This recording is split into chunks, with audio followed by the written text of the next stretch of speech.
from Glasgow Central. I'm going to be going today to Ardrossan Harbour, and then when I get to the harbour I'm going to hop on the CalMac ferry and go to Brodick over on the Isle of Arran. So it's a sort of ferry rail sail kind of day today. I do fancy getting out on the water and enjoying a little cruise across the Clyde. Me personally, I've not been on CalMac before, so I'm looking forward to seeing how this one goes. Right, before we hop on the train, let's have a look at our route for today.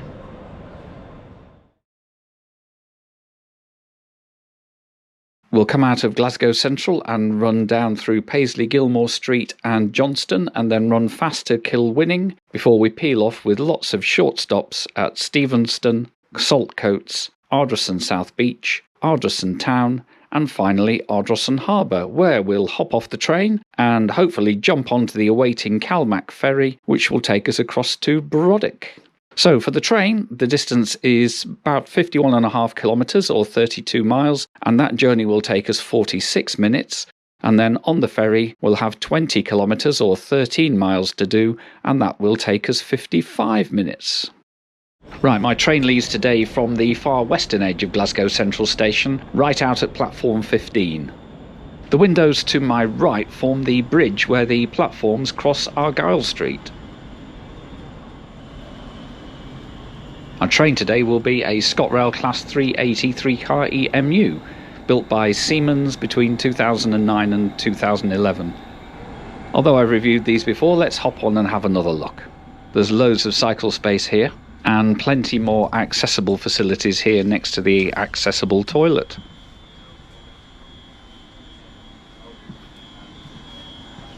And I do love the ScotRail Priority moquette.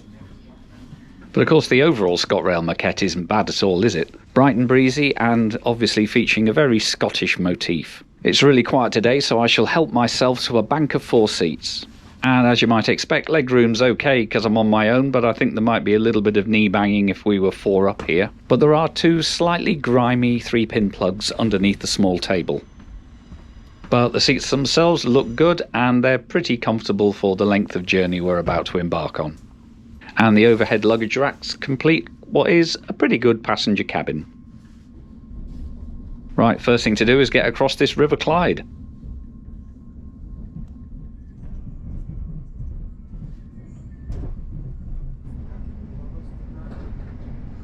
We are now approaching Paisley Gilmore Street. Paisley Gilmore Street really is a gem of the station, which is why the following day I came back on a Glasgow roundabout ticket and had a closer look at it, so that video will be coming out sometime soon on this channel. Leaving Paisley, the line for Gurrock and Weems Bay goes off to the right, but we're going to stay on the main line to Ayr for now.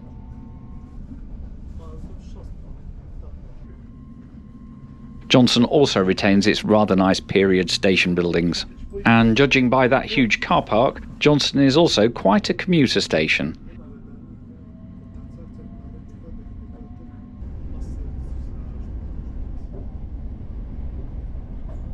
Well, it's looking really misty out there. I hope it isn't like this when we get out on the Clyde.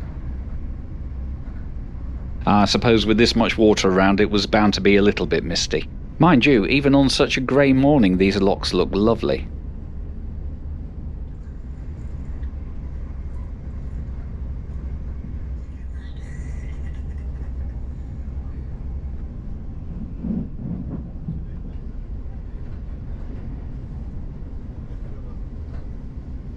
Kilwinning is one of those Y-shaped junction stations where we fought to the right for Largs and Ardrossan, leaving the Ayr main line to head off left to the south down the coast. At Stevenston, it's time we moved seats to get a sea view, and while we're doing it, let's have a quick look at an airline seat. Well, the legroom's okay, and the ducting near my right foot isn't too big, although the seat back, could do with a wipe. And there's an ample metal tray table that in this case used to be sturdy until someone fractured both the hinges. And that's about it. Oh, and I'll say one more time, that changed moquette for the priority seats is really neat.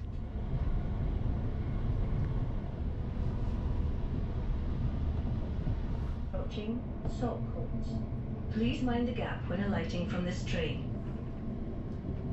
And Saltcoats is another beautiful red stone built station. Now just beyond Saltcoats we'll be joining the single-track Ardrossan Harbour branch, so we're going to have to wait here for an incoming train.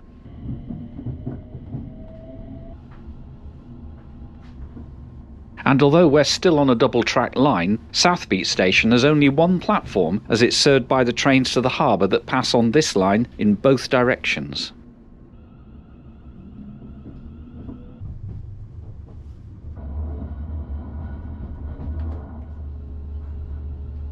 At Ardrossan town, the driver stepped out to press the plunger, which I'm guessing lowers the two sets of crossing barriers that are between here and the harbour station.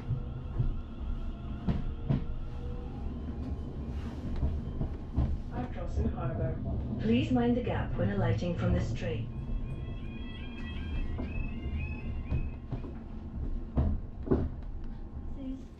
And we're done. Our ferry awaits.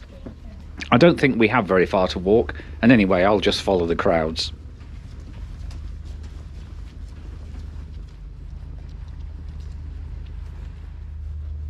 And here's our ferry. It's the MV Isle of Arran, which was built just around the corner in Port Glasgow in 1983. The tide is high, so we've got quite a steep climb up the gangplank. See, I told you it was steep. How cool's that? Got the train from Glasgow. Now up here on the ferry over to Arran. Doesn't actually look that choppy, so I think I'll be okay, even though visibility is quite poor. Nice little run on Class 380.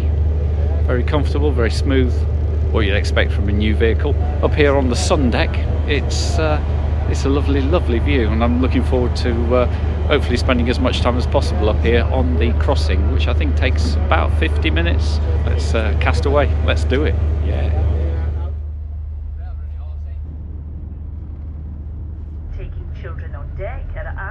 We exit Ardrossan by backing into the harbour and then putting it into forward to clear the harbour entrance.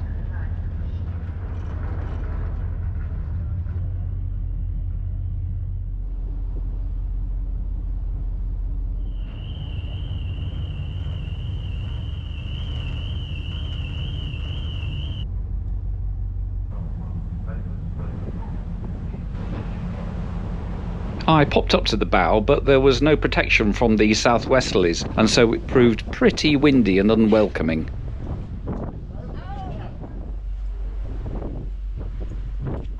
So, time to check out the facilities inside, I think.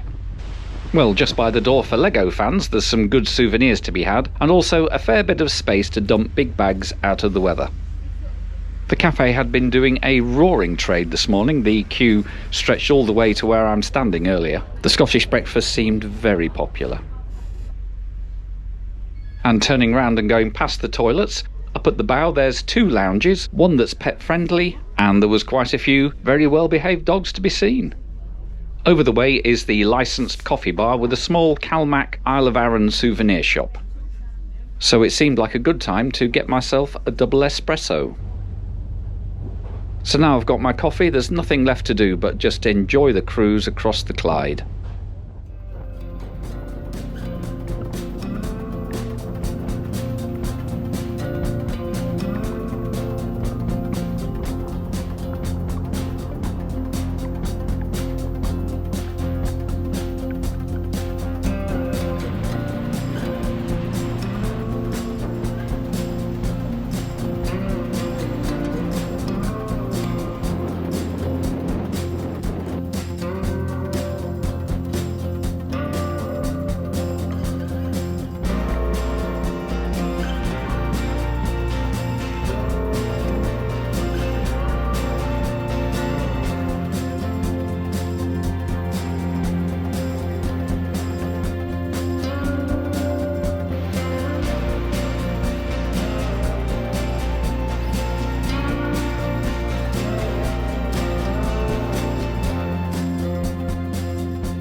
And Brodick is hoving into view, and it looks like we're going to swing round to port and then back it in.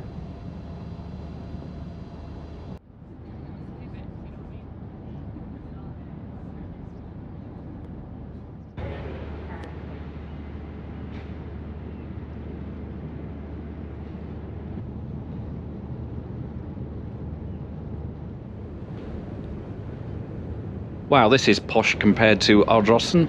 Look, a proper passenger bridge and everything.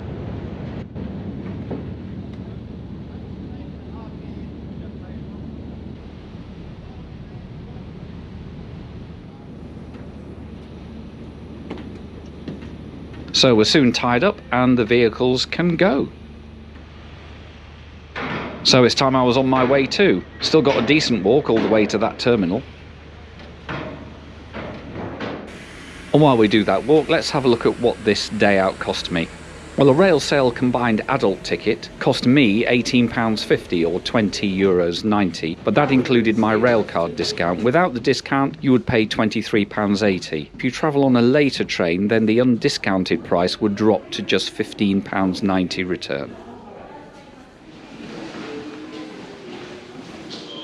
And with that, we're out. This new ferry terminal is very impressive. It was opened in 2018 at a cost of £30 million. And I have to report it really was a very pleasant place to sit and wait for my return ferry later in the day. I particularly like this relief on the side wall here.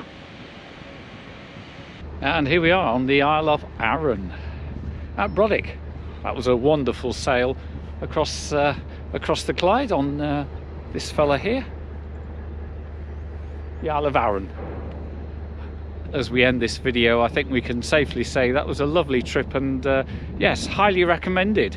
Lovely day out from Glasgow, and I'm just going to go down there along the seafront at Brodick. I'm going to enjoy what the Isle of Arran has to give, and maybe have a couple of beers, and back in Glasgow in time for tea. So thank you very much for watching, and if you enjoyed it, then do like and comment, and let me know if you want to see any more ferry trips, or should I stick to trains? Up to you. But yes, I release a video every Friday, so yeah, subscribe and then you won't miss any.